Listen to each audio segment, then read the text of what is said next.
పరోక్ష వైరం. ఒక ఊరిలో కట్టెలమ్ముకుని జీవించే కష్టజీవి ఒకడు ఉండేవాడు. వాడు అందరికంటే పొద్దున్నే లేవటం, అడవికి పోవటం, కట్టెలు కొట్టి మోపు కట్టి తేవటం, అవి అమ్ముకొని పొట్టపోసుకోవటం. ఇది వాడి రోజు పని. తన గొడవేదో తనదే కాని వాడు ఒక్కళ్ళ జోలికి పోయేవాడే కాదు. పరమ సాత్వికుడు. పైగా మచ్చుకైనా తప్పు మాటలు మాట్లాడేవాడే కాడు. ఫలానా వాడు నమ్మకస్తుడు, న్యాయమైన ధర తీసుకొని ఎండుకట్టెలు పట్టుకొచ్చి వేస్తాడు. నిజంగా కట్టెలు కావాలంటే వాడి దగ్గరే వేయించుకోవాలి అని చెప్పి అందరూ వాని గురించి ఎంతగానో మెచ్చుకునేవాళ్ళు. వాడి దుస్థితికి జాలిపడేవాళ్ళు కూడాను. వాడికి ఉన్నంతలోనే తృప్తి పడేవాడే కానీ కూటికి ఎన్నడూ ఆశించేవాడు కాదు. అంత మంచివాడు. వాడు రోజు అడవికి రాజుగారి కోట ముందు నుంచే వస్తూ పోతూ ఉండాలి. అదే దారి. రాజుగారి పై అంతస్తు నుంచి రోజు వీడిని గమనిస్తూ ఉండేవారు.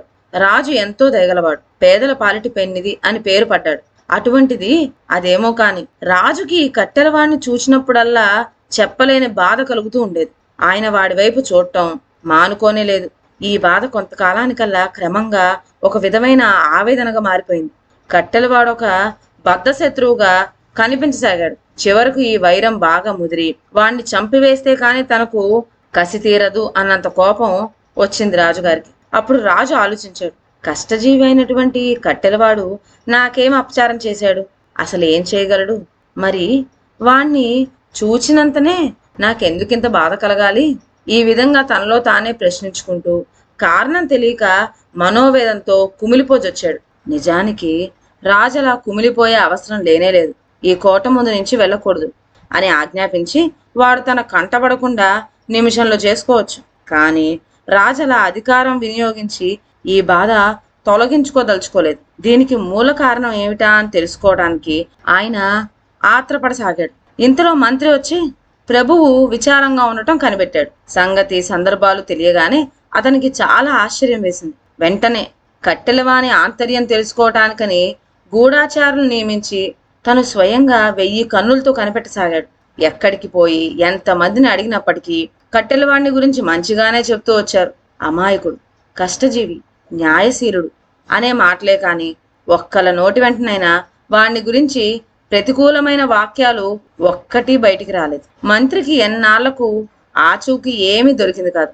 నీ తెలివితేటలు ఇంతేనా అని రాజు అనేస్తాడేమోనని జంకు కలిగింది. ఆఖరి యత్నంగా అతడు ఒక పని చేశాడు. హఠాత్తుగా ఒకనాటి రాత్రి వాడి ఇల్లు సోదా చేద్దామని అనుకొని వెళ్ళాడే కాని ఆ పూరి గుడిసెలో ఏముంటుంది గనక? ధనధాన్యాల, దొంగొస్తువులా ఏమన్నాను. ఒక మూల కొన్ని కట్టెలు మాత్రం గుట్టుగా పడి ఉన్నాయి.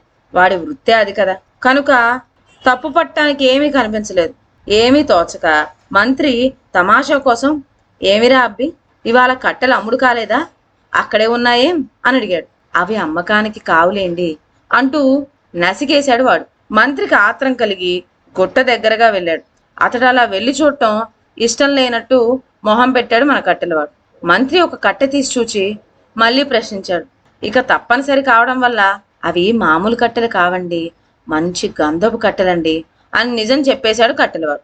అట్లయితే ఇంకేం మరి, ఒట్టి అమాయకుడు లాగా ఉన్నావే, ఇవి అమ్ముకుంటే మంచి ధర వస్తుంది కదట్రా అన్నాడు మంత్రి వాడి మంచి కోరుతూ. కట్టెలవాడి మొహం జేవురించింది. మంత్రి పాదాల మీద పడి క్షమిస్తానంటే చెప్తాను అన్నాడు.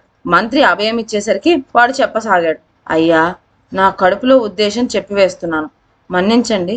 మన ప్రభువు కరుణాసింధువు. పేదవాళ్ళందరికీ ఆయనంటే ప్రాణం. నేను ప్రభువుకి జోహార్ చేస్తా.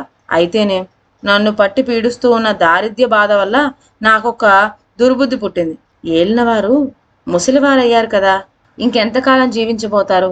వారు గతించిన రోజున మంచి గంధపు చెక్కలు గిరాకీ తగులుతుంది. కనుక గంధపు చెక్కలు జాగ్రత్తగా చేసినట్లయితే ఆ రోజున చెప్పిన వెల ఇచ్చి తీసుకుంటారు. నాకు పట్టిన దరిద్రం తీరిపోతుంది అనేసరికి మంత్రి ఆశ్చర్యపోయాడు. రాజుకి వర్తమానం తెలియగానే కట్టెలవాడి ఆవేదన గుర్తించి వాడి దరిద్రం తీరేటట్టు కొల్లలుగా ధనమిచ్చి పంపాడు. తన మనసులో బాధకు కారణం పరోక్షంగా వాడు అనుభవించే ఈ వేదనే అయి ఉంటుందని రాజు అప్పుడు నిశ్చయించాడు. ఇదండి వాళ్ళ కథ.